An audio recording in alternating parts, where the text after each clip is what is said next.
Buenas tardes, bienvenidos a la presentación del manual El cultivo de soja en la provincia del Chaco. Este manual, que fue elaborado por profesionales del Centro Regional Chaco Formosa pertenecientes a la Estación Experimental INTA Las Breñas y al INTA San Peña. El objetivo del presente manual es servir como una guía rápida respecto de las mejores prácticas a llevar adelante en el manejo del cultivo de soja para la provincia del Chaco, con la finalidad de lograr alta productividad en un marco de sustentabilidad de los sistemas y cuidando el medio ambiente. El manual fue elaborado por un grupo de autores que se abocó a cada una de sus especialidades. En mi caso, fui el responsable de la elaboración de las secciones que tienen que ver con el manejo en general del cultivo. La ingeniera Verónica Sauer, de la Experimental Las Breñas, trabajó en el manejo del suelo. Las ingenieras Alejandra Leda y Graciela Guevara, de las experimentales Las Breñas y San Peña respectivamente, fueron las que abordaron la sección del control de malezas. La ingeniera Macarena Casuso y el ingeniero Cristian Simón, de Las Breñas, elaboraron lo referente a insectos plagas del cultivo. El ingeniero Iván Bonasic, de la experimental San Peña, fue el autor de la sección correspondiente a enfermedades, y el ingeniero Ulises Loizaga, de la experimental Las Breñas, fue el responsable de la redacción de la sección de cosecha y post cosecha. El manual está organizado de tal manera de que sea de fácil lectura y sea como una guía en lo que hace a los diferentes aspectos del cultivo. Entonces, de esta forma, el manual inicia con una introducción donde se reporta la importancia del cultivo en la región. Está una descripción de la escala fenológica, una sección que tiene que ver con elección del lote y todo lo que hace a manejo del cultivo, donde se integran fechas de siembra, grupos de madurez, elección de variedades, densidad de siembra, distanciamiento entre surco y requerimientos nutricionales. Después se aborda todo lo que tiene que ver con la protección del cultivo, y en este sentido se aborda en primer lugar el control de malezas, luego el manejo de insectos plagas y finalmente el control de enfermedades, y por último el manual finaliza con las recomendaciones de cosecha y post cosecha, y se incluyen las bases estatutarias para la comercialización del grano de soja. En esta presentación lo que busco es justamente describir cuáles son las diferentes partes que componen al manual, y también en algunas de ellas profundizar un poco en el contenido y de dónde sale ese contenido que volcamos en el manual. Entonces, en la primera parte, como les había dicho, inicia el manual con una descripción de la escala fenológica. En este caso se basa en la escala de Fehring-Keivenes, en donde se describe el desarrollo del cultivo. Una escala fenológica es básicamente justamente una guía en donde nos va diciendo cuáles son las diferentes fases del desarrollo del cultivo, y esto toma mucha importancia en el manejo del cultivo porque conocer el desarrollo del cultivo y saber en qué momento se definen los componentes del rendimiento y cómo esos componentes son afectados es totalmente necesario para ajustar el manejo. Entonces, la escala fenológica es como una hoja de ruta para el manejo del cultivo, y el manual lo que incluye es una descripción pormenorizada de cuáles son las fases y cuáles son los factores ambientales y de manejo que afectan a cada una de ellas. En la primera sección se aborda la elección y caracterización del lote. Y en este sentido es muy importante destacar que el rendimiento al que alcanza el cultivo va a estar dado por la elección de la variedad, es decir, el material que escojamos, y la combinación con el ambiente. Van a ser los que terminen por definir qué rendimiento se puede alcanzar en el cultivo. Y cuando hablamos de ambiente nos estamos refiriendo a un lote de producción o a un campo, o también podemos referirnos a una región, una zona en particular. El ambiente se entiende por la combinación de las características del lote, en este caso vamos a referirnos a un lote en particular, características del lote en todo caso, la fecha de siembra que se escoja por el cultivo y el año o la campaña en que estemos transcurriendo. Y esto es porque cuando hablamos del ambiente, tenemos que fijarnos en características muy particulares. Por ejemplo, el lote, tenemos que hacer referencia al tipo de suelo que tenemos, las condiciones en que está el suelo, al manejo al que es sometido ese lote y la disponibilidad hídrica. Ahora, cuando tomamos todas estas características, hay otro factor que nos va a incidir sobre la calidad del ambiente, que es la fecha de siembra. Es decir, un mismo lote va a tener un ambiente determinado si se trabaja en una fecha de siembra oportuna, u otro ambiente si se trabaja en una fecha de siembra tardía, ¿no? Y finalmente el año campaña interfiere porque a partir de la distribución de las lluvias, la cantidad de precipitaciones que se registran en ese año en particular y las temperaturas extremas, ya sea altas temperaturas o bajas temperaturas, finalmente nos va a estar determinando cuál es la calidad de ese ambiente. Ahora, siendo la calidad del ambiente, esto tiene que ver con la caracterización del ambiente, que también se aborda en una sección del manual, ¿no? ¿Cómo hacemos para caracterizar un ambiente? Bueno, la caracterización del ambiente básicamente es clasificar un ambiente.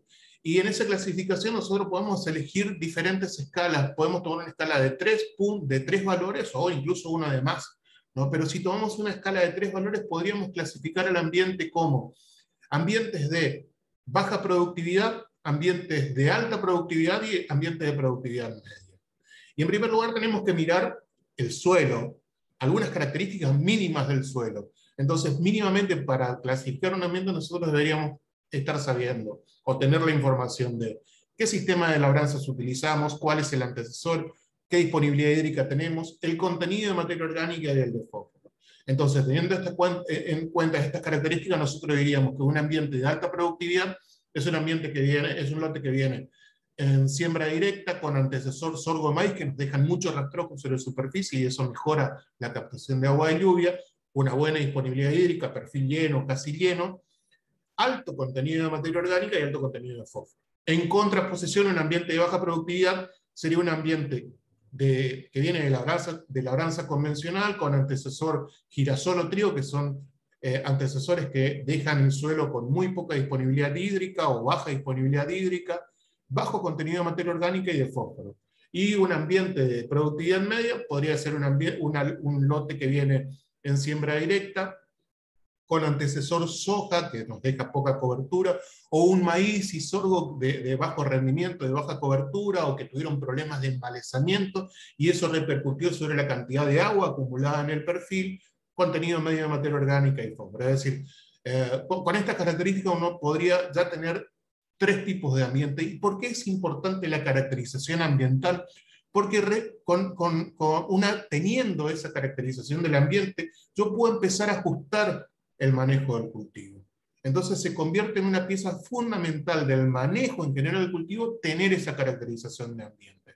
¿No? Uno no puede decir densidad de siembra, no puede decir fecha de siembra, no puede elegir variedades si no conoce, si no tiene en cuenta la capacidad productiva del ambiente o la caracterización del ambiente.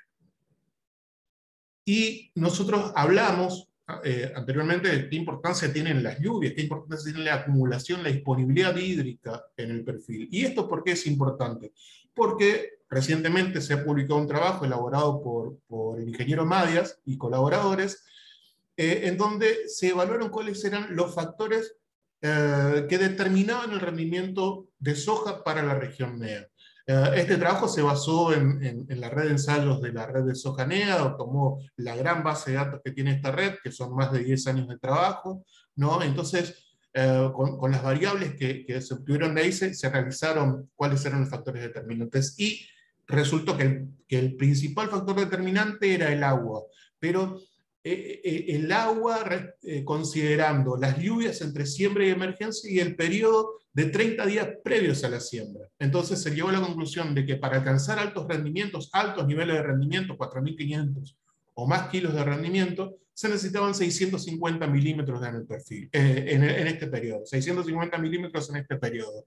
¿Y esto por qué es importante saberlo y considerarlo? Porque a partir de cómo viene la campaña, de las lluvias que tengo en el mes previo a la siembra, ya me va a estar definiendo cuál es el potencial que voy a poder aspirar a una campaña. Es decir, si tengo un lote de alta capacidad productiva y me llovió bien en el mes previo a la siembra, yo ya estoy aspirando a un rendimiento potencial. Ahora, si las lluvias no fueron buenas, ya el potencial de rendimiento va a empezar a bajar, y eso de alguna forma me va a empezar a permitir ajustar el manejo. ¿Qué puedo ajustar en este caso? La fecha de siembra, ¿no? O sea, siempre me conviene, si no tengo suficientes lluvias previo a la siembra, retrasar tal vez la fecha de siembra esperando acumular un poco más de agua en el perfil para permitir tener una mejor aspiración al rendimiento.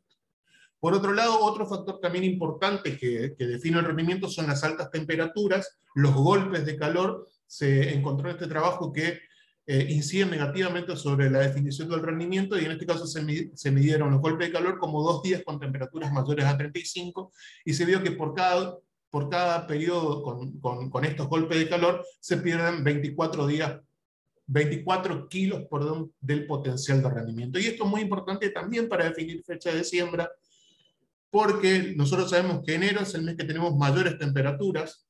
Entonces, utilizando fechas de diciembre, normalmente no tendría problemas, independientemente del grupo de madurez que elija, del 5 en adelante, con las temperaturas de enero. Ahora, si yo adelanto la fecha de siembra y me voy hacia noviembre, principalmente medio de noviembre, bueno, puedo empezar a tener problemas, porque el periodo reproductivo puede empezar a caer justamente en este mes de altas temperaturas e incidir negativamente sobre el rendimiento. Vamos a fecha de siembra y grupo de madurez. A partir del estudio realizado con datos locales, bueno, determinamos que el potencial de rendimiento que está superando los 5.000 kilos para nuestra región está entre el 15 y el 20 de diciembre. Con fechas de siembra de entre el 1 y el 15 de diciembre se obtienen menores rendimientos, el rendimiento se va incrementando acercándonos al 15 de diciembre. Después tenemos una ventana entre el 20 y el 30 de diciembre en donde el rendimiento está por debajo del potencial, pero igual se pueden aspirar a obtener muy altos rendimientos. Y ya hacia fines de diciembre, después del 27 de diciembre, cuando me retraso en la fecha de siembra, estoy perdiendo potencial de rendimiento. Y esa pérdida de potencial de rendimiento es variable a medida que me voy retrasando en el tiempo. Cuando la fecha de siembra varía entre el 27 de diciembre y el 10 de enero, pierdo 28 kilos por cada día que me retraso en la fecha de siembra. Cuando ese retraso va entre el 10 de enero y el 25 de enero, pierdo 46 kilos del rendimiento potencial por cada día que me retraso en la fecha de siembra. Y entre el 25 de enero y el 3 de febrero la pérdida potencial de rendimiento se hace mucho mayor, llegando a perder 61 kilos por cada día en retraso de la fecha de siembra. Entonces, un factor muy importante a considerar es justamente esto. Cuando retraso la fecha de siembra, estoy perdiendo potencial de rendimiento. Ahora, ¿cómo actúan los grupos de madurez en nuestra región? Nosotros durante mucho tiempo predominó en la región la utilización de variedades pertenecientes a grupos largos, principalmente 8 y 7 largos, pero tal vez en los últimos 5 años se ha incrementado el uso de grupos de madurez más cortos, grupos cortos pertenecientes a grupos de madurez 5 y 6 principalmente. ¿Cuál es la diferencia en comportamiento entre potencial de rendimiento y estabilidad de estos materiales? Bueno, eso se puede ver a partir de este estudio donde se consideraron las mejores variedades, es decir, variedades que salieron primero y segundo en los ensayos comparativos de rendimiento de la red Sojanea entre el 2014 y el 2018. Lo que se ve a partir de estos datos es que el potencial de rendimiento de los grupos cortos es mucho mayor. Vemos acá arriba los puntos rojos, los triángulos rojos indican grupos cortos, y vemos que en ambientes de alto rendimiento, mayor a 3.500, 4.000 kilos, son los grupos cortos los que expresan el rendimiento potencial. Y también son bastante estables, es decir, tienen un comportamiento similar en todo el rango de ambientes. Ahora, vemos que hay un punto de quiebre en esta línea de tendencia que se da en torno a los 2.500 kilos, acá vemos esta línea punteada, en donde en ambientes que están por debajo de los 2.500 kilos de potencial de rendimiento, son los grupos largos los que empiezan a tener una mejor performance respecto de los grupos cortos. Y esto nos indicaría que los grupos cortos tienen alto potencial y andan muy bien en ambientes donde se puede expresar ese alto potencial. Sin embargo, los grupos largos se adaptarían a ambientes de bajo potencial de rendimiento. Entonces, estas dos características son dos factores muy importantes también a tener en cuenta para el manejo del cultivo. Vamos a elección de variedades. En la sección de elección de variedades hacemos hincapié en datos que tenemos que nos muestran que el incremento del rendimiento por la mejora genética ocurrido en nuestra región, en las variedades adaptables a nuestra región en los últimos tiempos fue notable. Tanto en grupos cortos como en grupos largos se incrementó la capacidad de producir en estas nuevas variedades. Estos gráficos nos muestran la tendencia que existe en la mejora del rendimiento de variedades largas, que son las que están pintadas con color azul, y cortas, las rojas, ¿no? Y vemos que la tendencia en la mejora del rendimiento para las variedades largas es de 21 kilos por hectárea por año. Si consideramos un periodo de 10 años, estamos hablando de una mejora de 210 kilos por ahí en el rendimiento. Y esa misma tendencia, ese mismo análisis realizados en las variedades de grupos cortos es mucho mayor. Estamos hablando de 44,4 kilos de mejora en el rendimiento por cada año, y si consideramos el periodo de 10 años, estamos manejando valores de cerca de 450 kilos de mejora en el rendimiento. Entonces, esto refleja de alguna manera la importancia que tiene elegir las mejores variedades e ir actualizando las variedades que vamos escogiendo. Ahora, a la hora de elegir una variedad hay que tener en cuenta ciertas características. Lo primero que vamos a mirar, obviamente, es el potencial de rendimiento. Después vamos a ver cómo esa variedad interactúa con el ambiente, y hay dos características que debemos mirar acá. Una es la estabilidad y otra es la adaptabilidad. Cuando hablamos de estabilidad nos estamos refiriendo básicamente a la capacidad que tiene una variedad de mantener su rendimiento entre ciertos valores, aún a pesar de cambiar de ambiente, de que las características ambientales cambien. Sin embargo, cuando hablamos de adaptabilidad, nos estamos refiriendo a la capacidad que puede tener una variedad de mejorar su rendimiento cuando mejoran las condiciones ambientales, en este caso ambientes de alto potencial de rendimiento, o de mantener su rendimiento y no perder tanto rendimiento cuando las condiciones ambientales son desfavorables. Esto sería en ambientes de baja capacidad productiva. Y otro punto que no debemos perder de vista son las características agronómicas, entre las que se destacan el vuelco, la dehiscencia, la tolerancia a enfermedades, la tolerancia a ciertos herbicidas transferidos por mejora genética, o la tolerancia por ejemplo, a algunos insectos también transferidos mediante mejora genética. Ahora, sin duda, cuando elijamos la variedad tenemos que mirar muy bien el ambiente que tenemos, volver a la caracterización ambiental que habíamos tenido en cuenta, y en función a esa calidad de ambiente elegir la variedad por el potencial de rendimiento y teniendo en cuenta la estabilidad y adaptabilidad. Y un poco para ilustrar cómo funciona esto de la adaptabilidad y adaptabilidad, yo quiero hacer una analogía acá para tratar de que quede más en claro.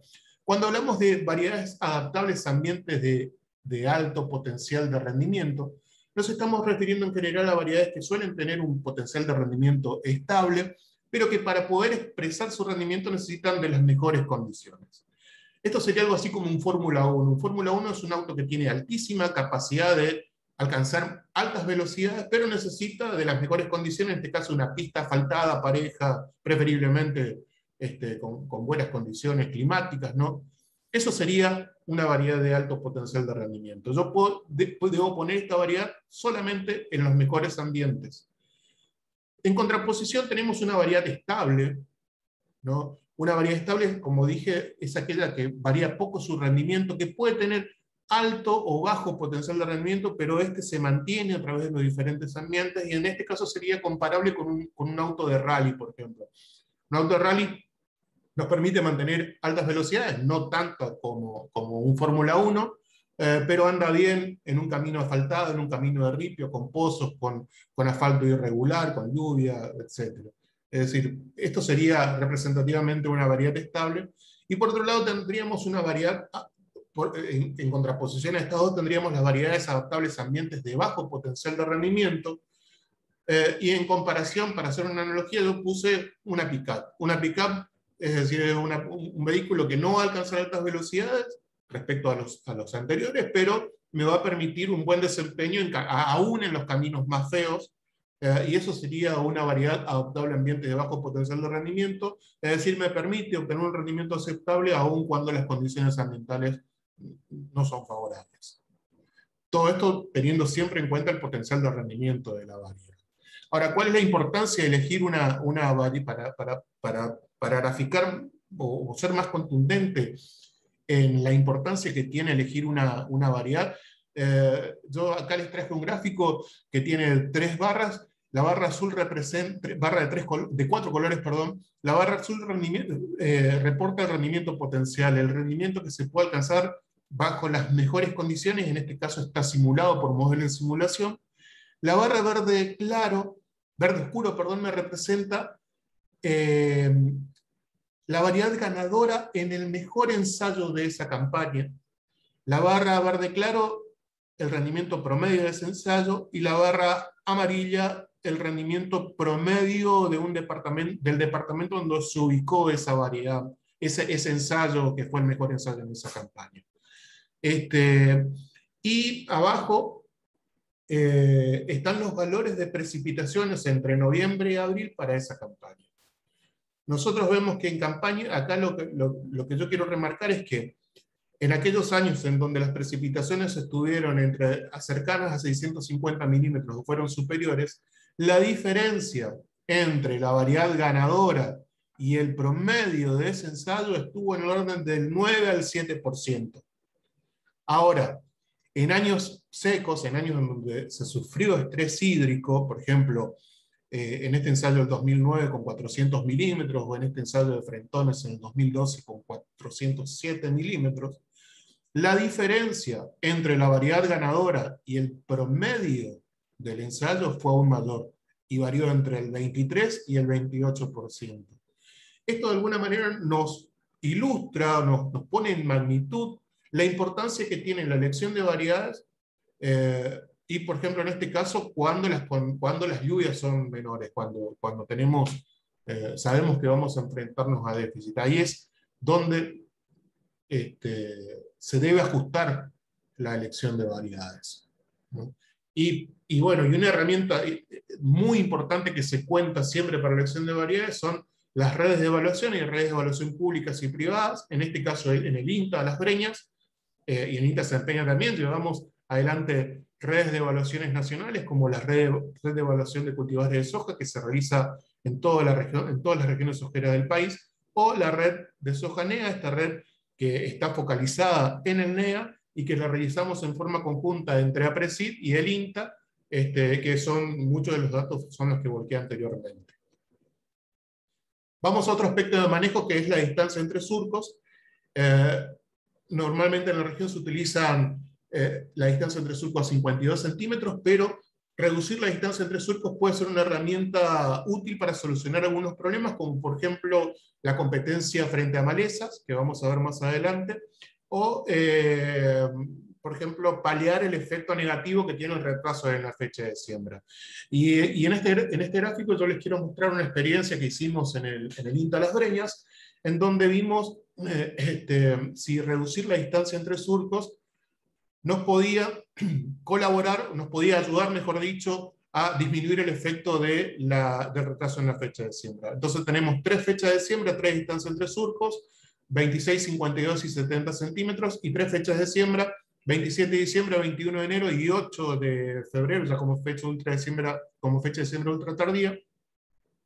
Y lo que vemos es que en la fecha temprana no hubo diferencia entre la distancia de 52 y 26 centímetros. Sí hubo diferencia en la fecha de siembra tardía y también en la fecha de siembra ultra tardía.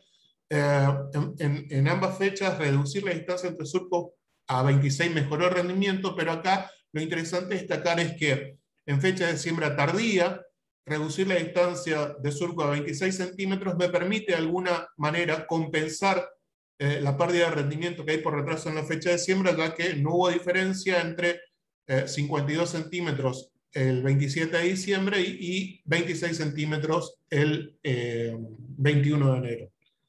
Esto hay que tener en cuenta que estos ensayos fueron realizados con buena disponibilidad hídrica y que esto es muy importante a la hora de manejar la distancia entre surcos, reducir la distancia entre surcos. Porque esta práctica da resultados siempre y cuando haya buena disponibilidad hídrica, porque frente a condiciones de restricción en la disponibilidad hídrica, condiciones de sequía, reducir la distancia entre surcos puede en algunos casos llegar a ser contraproducente, disminuyendo el rendimiento, porque acercar la distancia entre surcos básicamente lo que nos hace es incrementar el crecimiento del cultivo en la fase vegetativa, y eso cuando hay sequía puede llevar a que el cultivo consuma agua anticipadamente, disminuyendo las reservas de agua cuando tiene que definir el rendimiento durante la fase reproductiva. Entonces, reducir distancia entre surcos siempre y cuando tengamos buena disponibilidad hídrica. Requerimientos nutricionales. Esto es otro aspecto que se toca que se aborda en el manual. Ahí se explica qué cantidad de elementos necesito para formar 1 tonelada de granos de soja, y acá lo destacable es que el cultivo de soja es altamente demandante de nitrógeno, y ese nitrógeno lo obtiene a partir de la fijación biológica del nitrógeno, es decir, a partir de la asociación del cultivo con una bacteria fijadora de nitrógeno. Esto lo realizamos básicamente por la inoculación, es decir, el inoculante es el que tiene esa bacteria fijadora de nitrógeno, que nos va a permitir lograr que el cultivo tenga disponible la cantidad de nitrógeno para alcanzar altos rendimientos. Si no tenemos inoculante, difícilmente podemos llegar a alcanzar altos niveles de rendimiento. Cuando hablamos de rendimiento medio o bajo, bueno, es más discutible, pero no se puede lograr altos niveles de rendimiento si no tengo una buena inoculación, si no doto al cultivo de la cantidad de nitrógeno que el mismo necesita. Entonces, en este capítulo, en esta parte del manual, se hace mucho hincapié en la técnica de inoculación, la necesidad de utilizar inoculantes y fungicidas para mejorar el comportamiento del cultivo.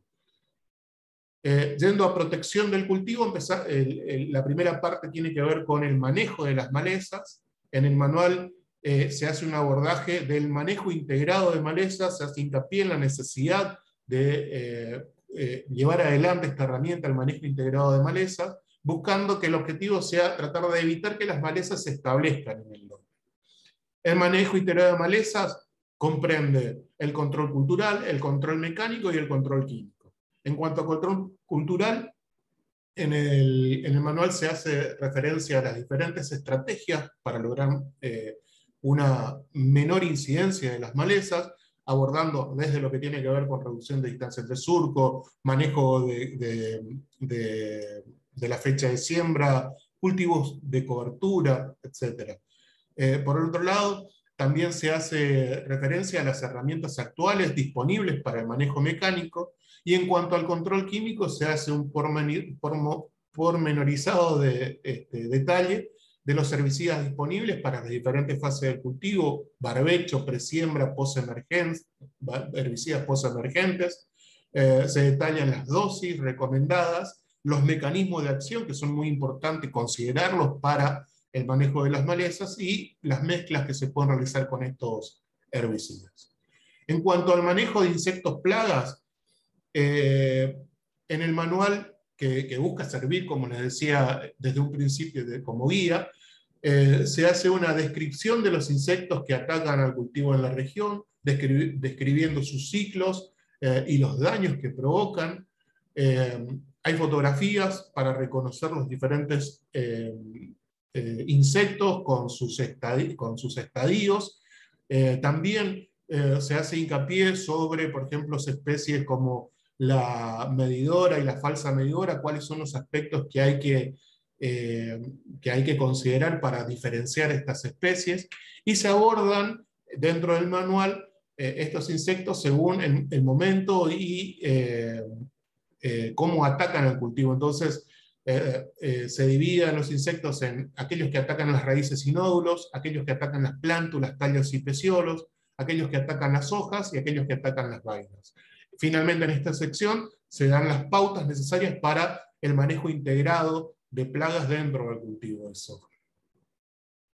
El manejo de enfermedades, que es abordado por el ingeniero Iván Bonasic, lo que incluye dentro del manual es una descripción de las enfermedades con sus síntomas, sus signos, las condiciones predisponentes para que se desarrollen estas enfermedades, qué daños causan y cuáles son las medidas de control que tenemos disponibles. Y hace referencia a las principales enfermedades que tenemos en nuestra región, que entre otras tenemos la podredumbre carbonosa, el tizón foliar y mancha púrpura de la semilla, la mancha marrón, el mildew, la roya asiática de las hojas, las bacteriosis, la mancha ojo de rana. Es decir, todo esto es abordado dentro de esta parte del manual, con fotografías también que nos ayudan a reconocer estas enfermedades. Finalmente, en la última parte del manual se aborda el manejo de cosecha y post cosecha, incluyendo la tecnología que dispone el INTA para evaluar las pérdidas. Previo a esto se realiza una descripción de cuáles son los tipos de pérdida que se pueden producir durante la cosecha, cómo hacemos para evaluar, cuáles son las técnicas y la tecnología para evaluar esas pérdidas de cosecha, y como les decía, finalmente el manual termina con esta guía que nos ayuda en la comercialización. El manual, que es de acceso libre y gratuito, va a estar disponible en su versión online a partir de la semana entrante en el sitio web del INTA Las Breñas y en todas las redes sociales de nuestra experimental. Así que bueno, hasta aquí era lo que yo tenía para presentarles de este manual, que fue realizado por nuestro grupo de técnicos especialistas en diferentes ramas y abocados a generar esta guía para productores principalmente. Así que bueno, no tengo más que agradecerles en nombre mío y de todos los profesionales que han intervenido en la elaboración de este material, y todos absolutamente quedamos disponibles para evacuar cualquier consulta que surja. Muchas gracias por la atención.